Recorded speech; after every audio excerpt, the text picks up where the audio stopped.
So today on What's Inside we're looking at a printer, and printers are one of those things in the computer world that always seem to suck, and I don't know exactly why, drivers, whatever, technologies no one wants to know. But this one, to my knowledge, works perfectly fine. The problem is, it needs new ink. This thing's pretty old, has a parallel port on the back, you can't get new ink for it. And no one wants these, because you can't use them for anything, so pretty much you just end up in the teardown pile, at least for me. And I guess that's what we're doing today, and should be fairly easy to take apart. There's no written instructions, but it looks like you start from the top. This piece comes off somehow. Yep, this one snaps off here. And then you got screw holes on either side and the front panel. So let's just see what all we got. This one is an inkjet, which basically means it takes little dots of ink and uses that to make your image, compared to laser writers where you put a powder toner on it and then use a heated laser to bake the ink, essentially. That's the easy way of thinking about it. And we already got our first board right here. This one sits on the very top and just does buttons. Doesn't seem to be anything exciting with it. They just threw it together to do the button placement. There's no logic on it. Sometimes these have little boards to turn the parallel buttons into a serial. Little pins here, presumably for grounding. A few buttons and lights. They just run them together, traces on the back. And that exposes underneath pretty much nothing. So trying to get the rest of this plastic off. This other side piece comes off, and then now we're trying to get this main piece off, which has a few screws on the front here, a few more here, and there's probably a few more hidden under some more plastic. So now we got a bit more covers off, and you can kind of see a bit more. So this is the main print head. This will move back and forth to lay the paper. Paper goes in here, up and actually comes in from the back, and then just goes forward in this model here. Turning it around, we don't see too much more. We got probably the main brains right in here. We got a little switch mode power supply for the input here, and its corresponding grounding connector, and then just a lot of gears and other stuff. So probably we'll take off the print head mechanism first, which has a few screws around the base. And with 4 screws around it, the whole main print head thing is now detached. Now the problem is there's still a ton of wires, and there seems to be this little board up here, which is just working to connect the wires. It doesn't really have any smarts to them. And that's about it. Now, one interesting thing I do like to say about printers is, while they're fairly cheap and there's a lot of old ones like these, they're kind of nice to have because you can take them apart and there's a ton of little fun parts in them. If they have scanners, you get little CCFL bulbs. You often get stepper motors and just a lot of generic motors. You can get power supply parts. Just a ton of fun little stuff you can get in these, and they're normally cheap and everywhere. Yep, I was right. This is just a connection board here.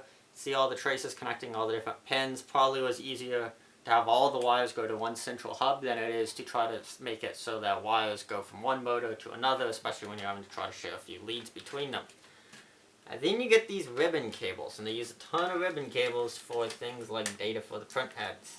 Those are annoying. And here comes out the main print mechanism. And there's still a couple of ribbon cables connecting it to other circuit boards, but that's pretty much disconnected. So before we go and dive into what I'd consider to be more interesting stuff, which is the print head, let's just do circuit boards.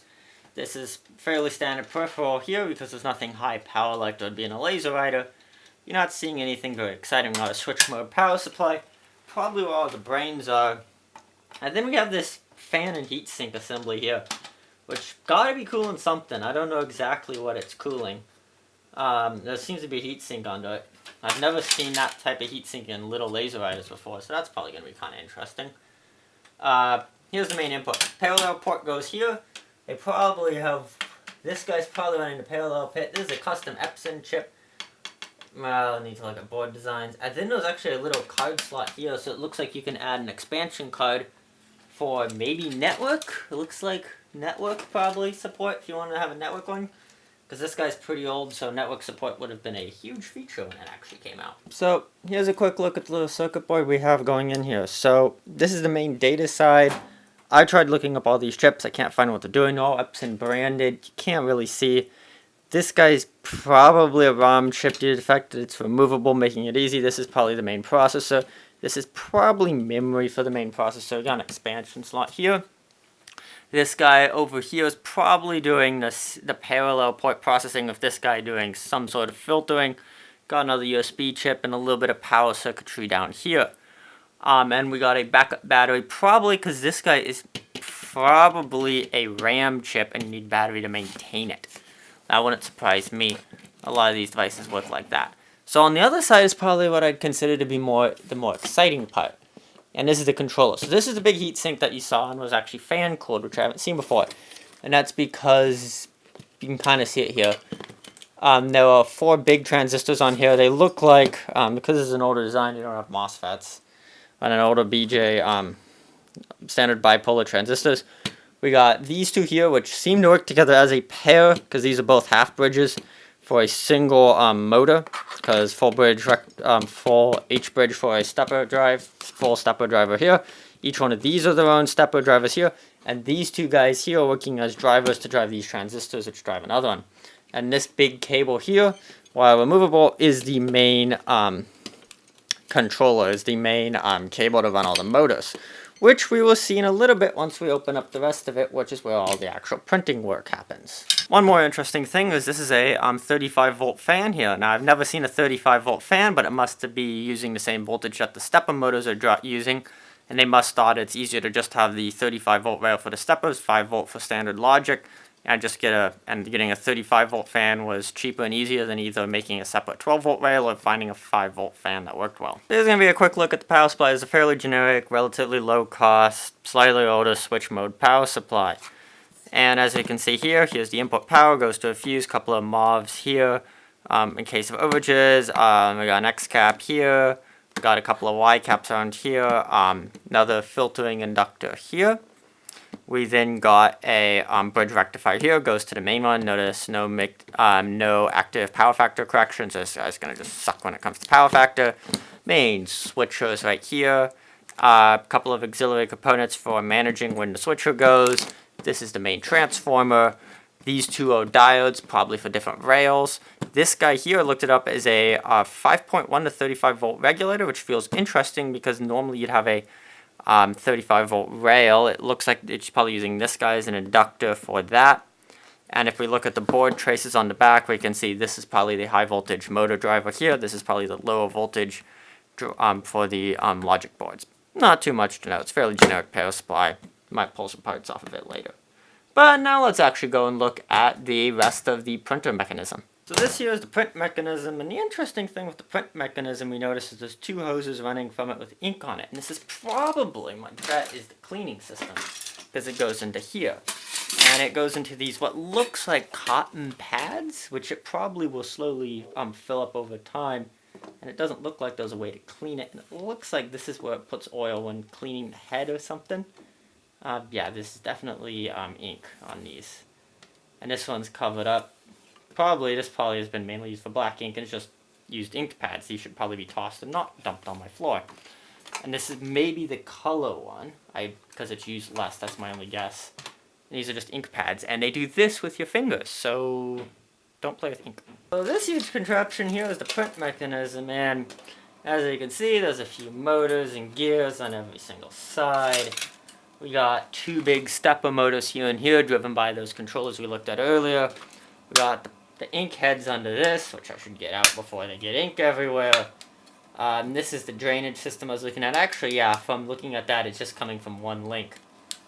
These probably go into the ink head system. These are all the rollers and belts here. And then this is another motor on the other side here, which we'll take out now. This motor, I don't know how well you can see, this one turns all these little gears. This is the feed motor here. The other big stepper motor on the other side appears to be the one that moves the print heads back and forth. This one will feed it with data. And here's one of the main stepper motors, fairly bog standard stepper motor. Alright, looking at it a bit better, here's actual print cartridges, here's the black one, here's the triple color one. A few more screws, you can probably get the whole mechanism out here. Now we're taking out this one. Now this is a separate feed system for it looks like what the top loader is, so this loads it.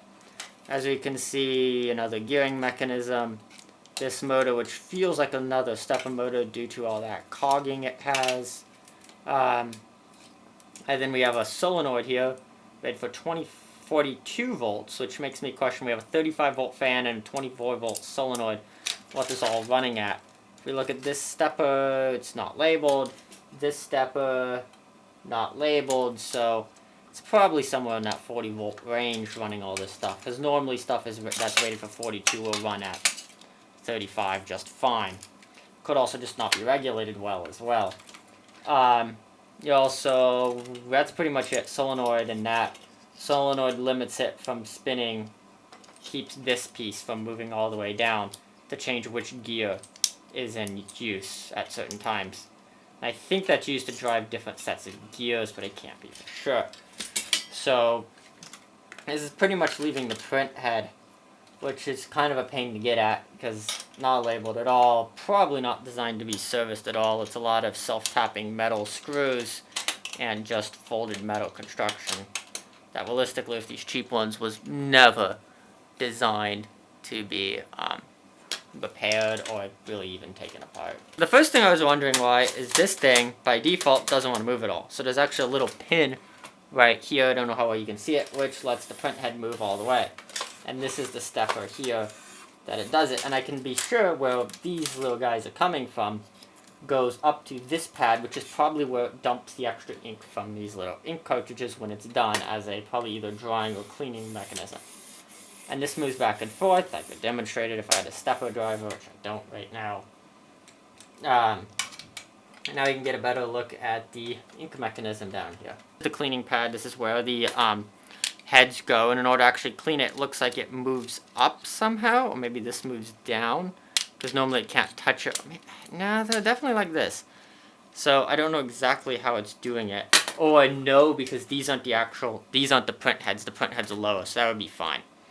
And then that's pretty much it. And this is attached via a little hose to this mechanism here, which might not look like much, but I'm pretty sure this is a pump and works by pressing the hoses as a pump. So it's kind of like, it's kind of similar to like the surgical pumps that squeeze the hose. So it'll basically, in human terms, the easy way to think of it as you squeeze this part and then you squeeze this and then let it kind of go like this.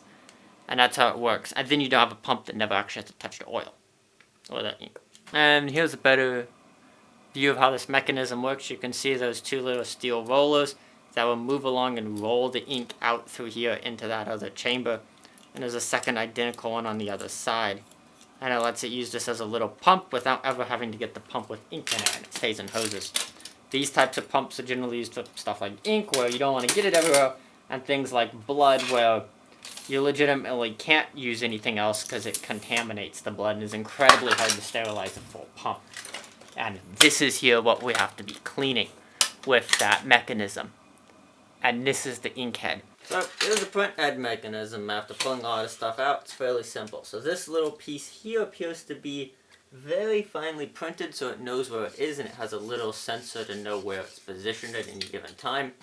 Got a stepper motor with a belt that lets it do its sliding, and then a big thick metal rod that it sits on and is gonna come off of, that it actually moves across here. And then this ribbon cable is what powers all the internal components.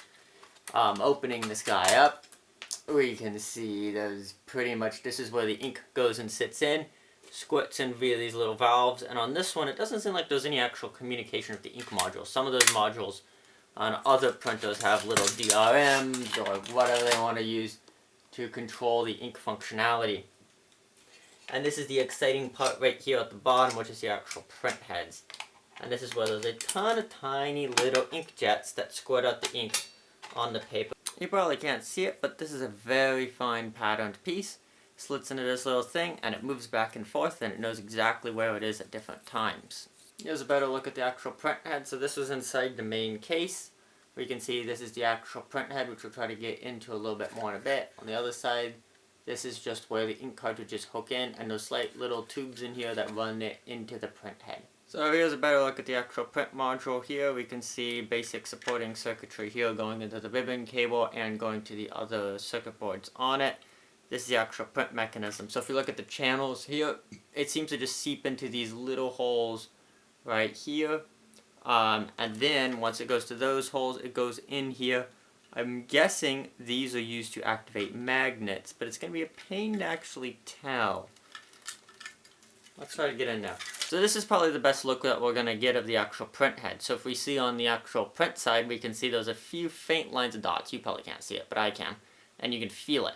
And there's probably like 20, maybe 50 lines of dots. And these are activated by these little modules in here. There's no easy way that I can see to get at them. They probably work as a little magnetic pump where it pushes it like the top and down, kind of like this, where it takes it and it takes it here, and then it switches it and it pushes it down the line, pushes it in here, because there isn't any other pump, it seems like, to push the ink in here.